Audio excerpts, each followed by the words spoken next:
Bonjour et bienvenue Auto World, le rendez-vous où l'on vous donne les clés pour décrypter au mieux le marché de l'occasion, véhicule par véhicule, avec aujourd'hui la Golf, ou plutôt les Golf, comme nous allons le voir avec vous, Nicolas Briouz d'Automoto. Bonjour à vous. On a également en studio Jacques Estançon. Bonjour à vous, vous êtes directeur de VPN Auto à Bordeaux, et à vos côtés Christophe Marié, directeur général adjoint d'Alcopa Auction. Nicolas, la Golf, parce que bon, les Golf effectivement, 8e génération qui vient de sortir, ça a été souvent l'incontournable aussi. Ça demeure l'incontournable depuis 8 générations, depuis 1974. Alors on va le voir avec ces messieurs, elle est moins incontournable qu'il y a 30 ans parce qu'il y a énormément de concurrence et tous les concurrents sont montés en gamme, en qualité. Le succès de la Golf, bon, je rappelle, berline compacte familiale traditionnelle, hein, ça n'est pas un SUV, ça n'est pas un coupé, c'est une petite berline compacte qui a grossi en taille au fur et à mesure au fil des générations. Elle est née petite, elle est devenue presque grande familiale. Son succès, c'est son homogénéité, hein, des qualités de fabrication remarquables, une fiabilité qui n'a beau pas être toujours au top, mais je veux dire globalement très homogène, agréable à conduire, sûr, bien fini, un succès incroyable qui tend à s'estomper un petit peu quand même maintenant. Ces messieurs vont nous le confirmer. C'est ce qu'on peut dire à la fin 2020, la Golf, c'est un petit peu moins le... Alors on parle bien de la berline, hein, parce que les autres versions ont un peu moins bien marché, voire quasi inexisté. La Golf ou les Golf demeurent effectivement une valeur sûre, hein. C'est important d'avoir des Golf à proposer, parce que ça se vend. Voilà. La difficulté est peut-être parfois de les acheter, parce que les clients pensent que leur voiture vaut bien plus sur le marché. Alors ça a tendance à changer. Ça évolue, ouais. Hein, il y a 10 ans, il y a peu de Golf en VO chez les distributeurs. Il y en a quand même aujourd'hui beaucoup plus. Donc on en voit plus. Ça reste effectivement un produit très demandé, quel que soit son kilométrage. Hein. Il n'y a pas de Golf en dessous de 3 à 4 000 euros. Hein. Ça vaut toujours cette valeur-là, quel que soit son âge et son kilométrage. La Golf 7, par exemple, elle est demandée, ça reste une très bonne valeur. C'est une valeur sûre, qui est concurrencée, notamment par la 308, pour ne pas la nommer, et la Mégane. Mais c'est une valeur sûre en motorisation essence, en motorisation diesel. La finition Karat plaît bien. Voilà. Après, il y a un certain niveau de prix là, sur la Golf 7, au-delà de 24-25 000 euros. Il faut attendre et prendre la Golf 8 dans quelques mois. Ouais, d'accord. Conseil à donner. Et en termes de motorisation, ce qui est le plus courant, pas mal, 125 chevaux, il est bien. Le TDI, 150 chevaux, c'est un classique. Tout à fait. Voilà.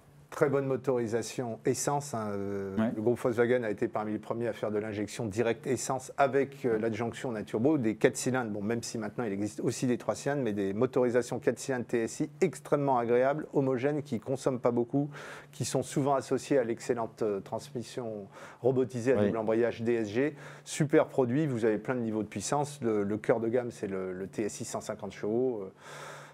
Qui déconnecte d'ailleurs deux de ces 4 cylindres voilà, pour baisser la consommation. Très bon produit. Et les traditionnels TDI qui continuent, je pense, à avoir les faveurs du public parce qu'en plus, ils consomment vraiment très peu. Oui, ça a toujours les faveurs du public, tout simplement parce qu'on arrive à trouver des Golf en motorisation TDI très abordables maintenant. À 15 000 euros, on trouve une Golf 7, 15, 17 000 euros. Vous avez une Golf 7 relativement récente, une voiture qui a 4 ans, qui reste propre, avec un moteur très fiable. Voilà. Ce qui n'était pas le cas sur les générations anciennes, les générations 4 ou 5, où là les prix étaient complètement démesurés souvent. C'était démesuré, oui. Voilà, d'accord. C'était la seule, c'était la mythique. C'était la référence. Aujourd'hui, elle n'est plus seule. Voilà, elle n'est plus seule du tout. Il y a des vrais concurrents. Mais elle continue à bien cartonner au niveau européen, c'est pas pour rien. Alors sur le marché européen, effectivement, il y a des pays où elle demeure l'incontournable star. Complètement.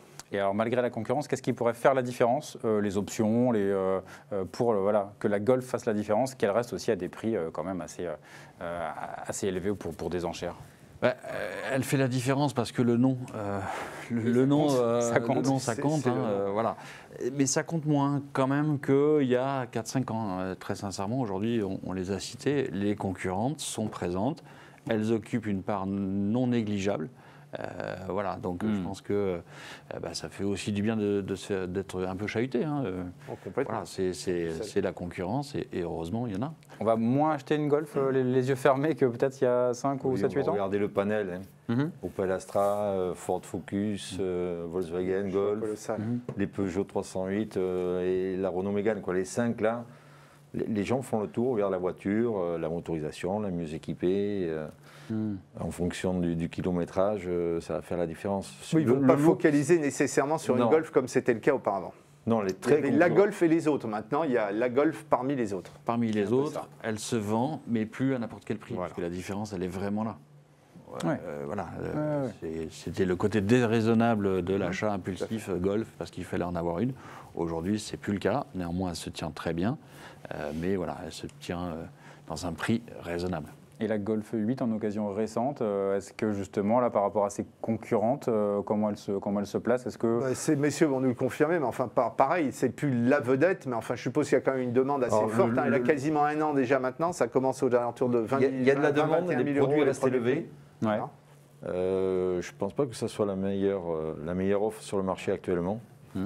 Moi, je suis plutôt partisan pour dire attendez un peu. Voilà, que ça baisse. Ce que je conseille les particuliers, attendez un peu, et attendez 7-8 mois que les prix baissent sur les Golf. Ouais. Rappelez-vous cette publicité, il y a de très nombreuses années, qui était excellente. Le gars qui avait tout raté, qui avait perdu au casino, et heureusement, mais il avait une Golf. Donc il n'avait pas tout perdu, il avait une Golf. C'était extraordinaire. C'était assez symbolique, effectivement. C'était très symbolique d'une époque, ça. La Golf, aujourd'hui, la Golf 8, on est aux alentours des 30 000 euros.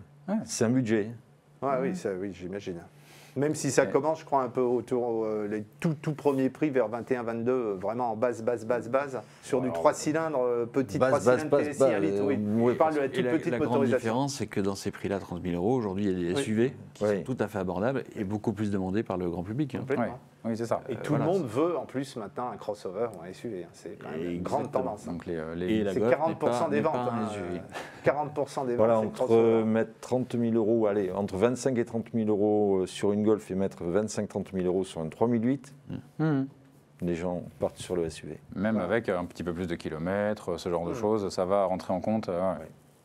Après, il y a des finitions mythiques, la 150 chevaux en GTD qui reste la voiture demandée par une niche, mais qui, là, pour le coup, ne regarde pas le prix, quoi.